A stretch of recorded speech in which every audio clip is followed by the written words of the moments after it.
In 1973, I had been in the Western region for 5 years.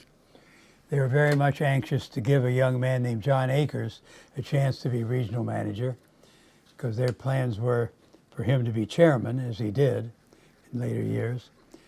And I was moved back to Washington, which Alice was very pleased about, and was put in charge of what we called public sector industry marketing, which was vice president of public sector industry marketing, which was national responsibility for federal business, and then staff responsibility for selling to state and local, to education industries, and to the medical industries, and for product development and application development within those industries. And they had also said, while you're doing this and sitting on the federal government, keep your eye on what you think we ought to do, because someday we may have to have some representation in Washington, since we're one of the few companies in the country who have no lobbying presence. And so we did keep our eye on that, and eventually did something about it, which I'll tell you about a little bit later. We bought a home in Spring Valley, nice big stone home, which we ended up living in for some 40-some years. The children enrolled at Sidwell Friends School, and they stayed there through graduation. And we lived across the street from a terrific senator, Senator Henry Scoop Jackson of Washington State. And he was a wonderful man. He had children, Charlie and Linda's age, and a wonderful wife, Helen Jackson, and we saw a great deal of them. It was also a very interesting lesson, because you hear so much controversy about politicians and hard work or not hard work, but here was a man totally dedicated, hard-working, never stopped working, a man of immense integrity, a man who could always see the big picture, a good party man, but he could still cross the benches when he had to cross the benches. It was a great experience getting to know Scoop, and when he died prematurely of an aneurysm, he was a great loss to both us and to the country. My father died during this period in 1982. Mother then moved into Royal Oak, which is a retirement place in Sun City, and we commuted there for some time.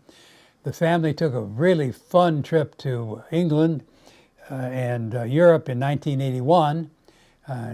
We took the Queen Mary over, and we were there, in fact, when Charles and Diane got married.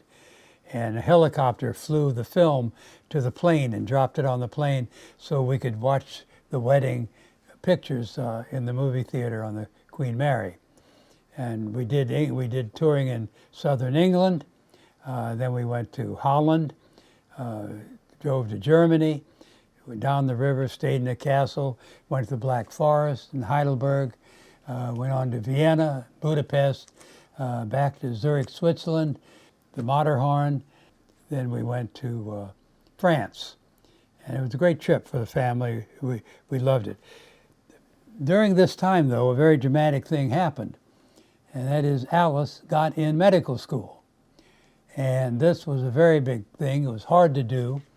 IBM had said, don't worry, we'll get her in. One of our executives was on the board of the biggest bank in town, and the chairman of the biggest bank in town was chairman of the board of the George Washington Hospital. We talked to these people. Nobody was interested in a woman in her 30s being a woman going to medical school. But fortunately, there was a dynamic doctor named Dr. Rose out at Georgetown who went out of his way to help Alice, and she got in med school and went on to do her internship at the Washington Hospital Center, her residency, her fellowship, and then had a very, very successful practice in internal medicine, and infectious disease. During this whole period of time, we finally evolved a scenario whereby IBM would open a public affairs policy office in Washington. And I migrated from public sector industry marketing in Bethesda downtown to 1801K, where we started very slowly with 2 or 3 people and created what we call governmental programs, a group to understand the issues that affected IBM that were being debated in the federal government, in the regulatory agencies, or in the Congress, and interface with these people to be sure that IBM's views and knowledge were being utilized. Some people call it lobbying, other people call it public affairs,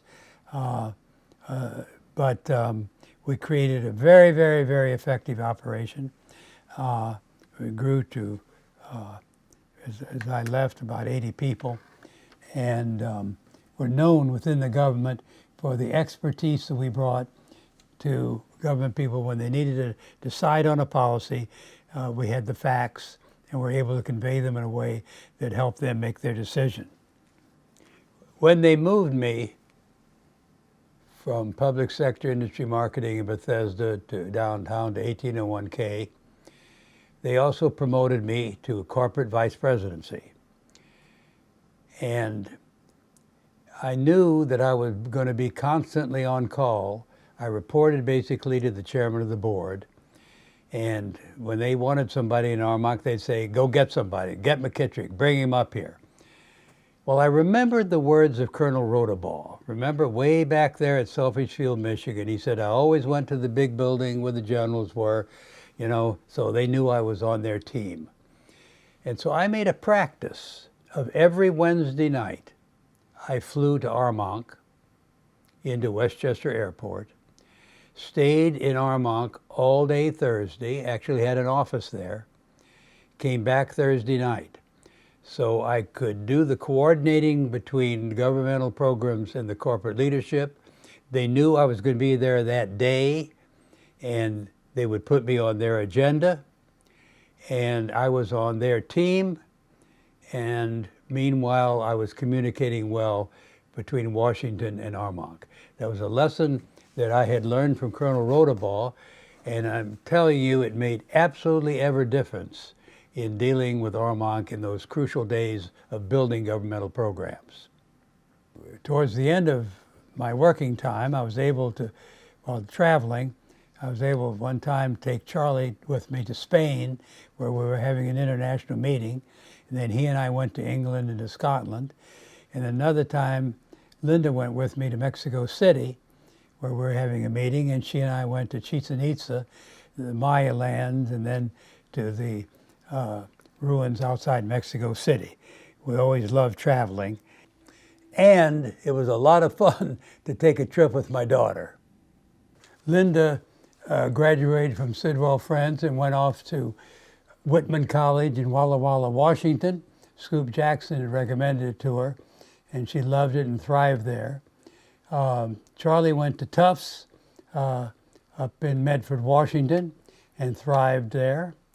And Linda then went on to the University of Bonn, did a year abroad there. She had a young German friend named Lutz Spanut that we liked. And at one point, one New Year's, the whole family went over and spent New Year's with Lutz and his German family in Hamburg, Germany. And after that, we took the train from Hamburg through East Germany. Remember, there were 2 Germanys then. East Germany to Berlin. And this was on New Year's Day. And it's a very interesting story because there'd been a mistake, and the ticket should have been for the day after New Year's, were for the day after New Year's. And in East Germany, you don't screw around with having an invalid ticket. But the train was so jammed with people celebrating that the big burly East German guards never quite got around to taking our tickets, and we were able to get there. It was interesting, though, as you go through East Germany, you know, there's nothing, the windows were closed, and you know, you couldn't get off the train, you know, and then you get to Berlin and you're in a free city, and we had a great time in Berlin while we were there.